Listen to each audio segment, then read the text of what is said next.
बरगढ़ जिलार गाइसिलेट थाना फिरिंगीमाल गाँव झने 13 वर्षीय झील पेट्रोल ढालिकरी आत्महत्या उद्यम कर खबर मिली।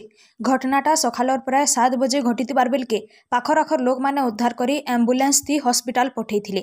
झीलटा प्राय 80% पुड़ी जाइतिबार बेलके डॉक्टर ताहाकू बरगढ़ जिला मुख्य चिकित्सालय के उच्चतर चिकित्सा लगी पठेइथिबार खबर मिली। आत्महत्या उद्यमर कारण अस्पष्ट थिबार बेलके घटनाटा अंचल ने चर्चार विषय होइछे। घटना ठाने पुलिस पहुंची करी तदंत आरंभ करिछे। ब्यूरो रिपोर्ट, कोसल संवाद।